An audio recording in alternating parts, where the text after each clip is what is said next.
तो दोस्तों, मैं आपके सामने इथियोपिया की एक लोक कथा लेकर आया हूँ जिसका शीर्षक है न्यायप्रिय राजा फिरदी।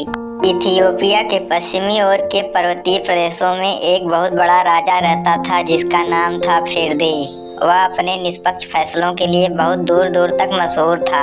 आज तक किसी का साहस नहीं पड़ा था कि कोई उसके फैसले को चुनौती दे सके। ऐसा क्यों था? ऐसा इसलिए था कि राजा का यह हुक्म था कि जो कोई आदमी उसके फैसले के खिलाफ बोले उसको जिंदा ही धीमी आग पर भून दिया जाए।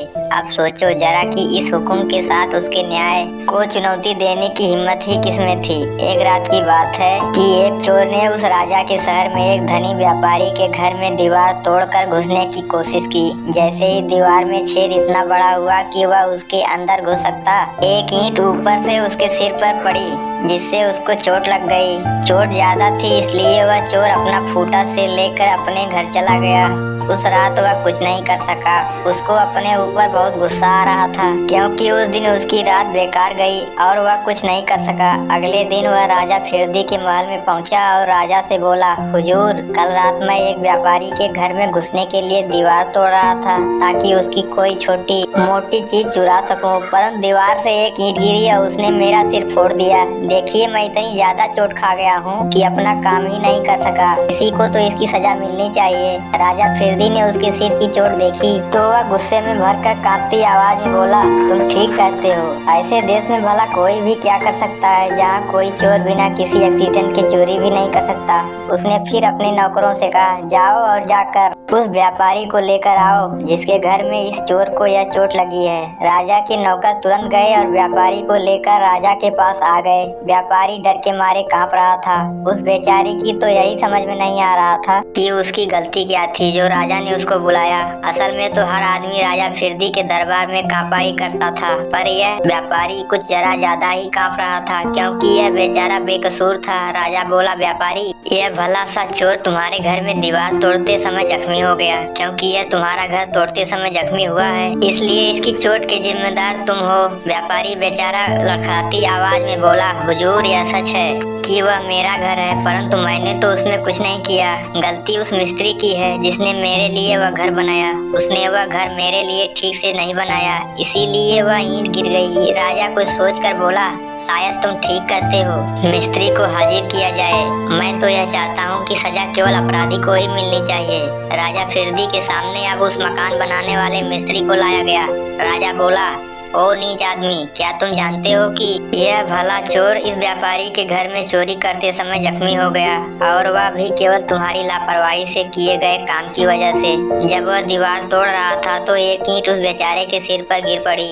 वह ईंट तुमने कैसे लगाई जो इस बेचारे के सिर पर गिर पड़ी? मिस्त्री के तो होश हवास गुम हो रहे थे, परंतु किसी प्रकार वह हिम्मत बटोर कर बोला, हुजूर, यह तो ठीक है कि व्यापारी का घर मैंने बनाया था, पर ईंटें तो मजदूर ने रखी थी। उसी को इस बात की सजा मिलनी चाहिए कि उसने ईंट ऐसे कैसे रखी जो वह इस बेचारे चोर के सिर पर गिर गई। राजा फिरदी बोला, तुम ठीक कहते हो, मजदूर को बुलाया जाए और फिर मैं देखता हूँ कि चोर के साथ न्याय कैसे नहीं होता। सो मजदूर को दरबार में लाया गया। जब राजा ने उसको इस घटना का जिम्मेदार ठहराया तो मजदूर तो डर से केवल फुसफुसा ही सका, सरकार, मैं इस घटना का जिम्मेदार नहीं हूँ। मैंने ईंटों को चिपकाने वाले मसाला बनाने की ओखली बेचने वाले से खरीदी थी।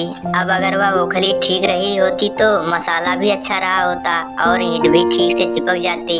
इस ईंट के गिरने का तो वह ओखली वाला ही जिम्मेदार है जिसकी ओखली में वह ईंट बनाने वाला मसाला ठीक से नहीं बना। सो ओखली वाले को राजा के दरबार में पेश किया गया। राजा बोला, सुनो नीच ओखली वाले, तुमने ऐसी खराब ओखली क्यों बनाई जिसमें ईंट चिपकाने वाला मसाला ही ठीक से नहीं बन पाया?